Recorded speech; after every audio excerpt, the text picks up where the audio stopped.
Assalamualaikum warahmatullahi wabarakatuh. Perkenalkan, saya Ervita Aprilia Rahman dengan NIM 289205040 dari Prodi Manajemen Bisnis Universitas Pancasakti Bekasi.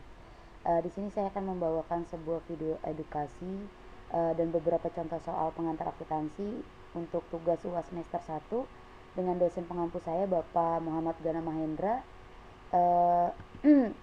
Saya akan membawakan tentang video edukasi tentang jurnal umum dan beberapa contoh cerita sedikit tentang kas dan kredit. Jurnal umum itu apa sih? Jurnal umum adalah jurnal standar yang dibentuk secara umum. Jurnal sendiri merupakan catatan akuntansi permanen yang pertama setelah bukti transaksi dan digunakan untuk mencatat transaksi keuangan perusahaan secara kronologis. Prinsip-prinsip membuat jurnal umum, selain tujuan, kita juga harus memahami prinsip dalam membuat jurnal khususnya dalam bidang akuntansi. Ada beberapa prinsip yang harus diperhatikan dalam membuatnya, diantaranya sebagai berikut. Yang pertama, langkah-langkahnya yaitu proses identifikasi transaksi keuangan yang terjadi pada suatu perusahaan seperti memo, kwitansi, nota, invoice, dan lain-lain.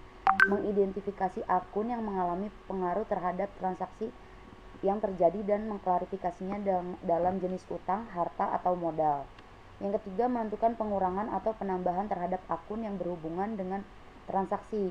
Mengkategorikan kredit atau debit akun yang berhubungan dengan transaksi. Membuat catatan transaksi ke dalam bentuk jurnal berdasarkan bukti transaksi yang ada. Contoh soalnya, teman-teman, dan berikut alurnya. Sedikit contohnya.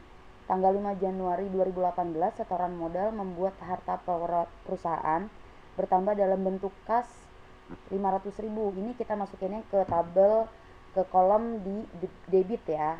Lalu modal Pak Jaya bertambah 500.000 pada sisi kredit, sama nanti itu di tabelnya dimasukin di kredit. Jangan salah, jangan sampai dimasukin ke debit lagi ya teman-teman. Lalu di tanggal 11 Januari 2018, harta perusahaan berupa kas berkurangnya 20.000, itu kita masukinnya di kredit untuk membayar sewa. Namun perusahaan juga memiliki aset berupa sewa dibayar di muka sebesar 20.000. Itu debit juga ya, karena uang keluar.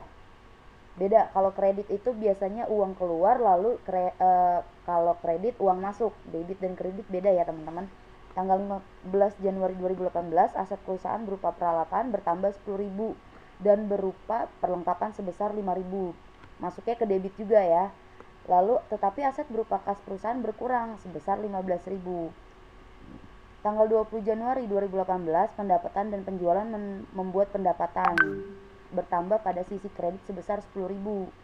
Kita masukinnya ke kolom kredit lagi. Aset perusahaan berupa kas bertambah 10.000 debit. Tanggal 25 Januarinya lagi, beban gaji bertambah 25.000 debit. Aset perusahaan berupa kas berkurang sebesar 25.000 kredit. Contohnya di sini teman-teman bisa lihat ya di kolom yang saya buat. Debit dan kreditnya jangan sampai tertukar. Jangan sampai si debitnya ini masuk ke kredit atau kreditnya masuk ke debit, karena nanti mutasi akhirnya pasti akan berbeda ya teman-teman. Kurang lebihnya seperti itu. Boleh dipelajari lagi atau mencari referensi lain. Mohon maaf jika ada salah-salah kata atau kekurangan. Wabillahi taufiq wal hidayah. Wassalamualaikum warahmatullahi wabarakatuh.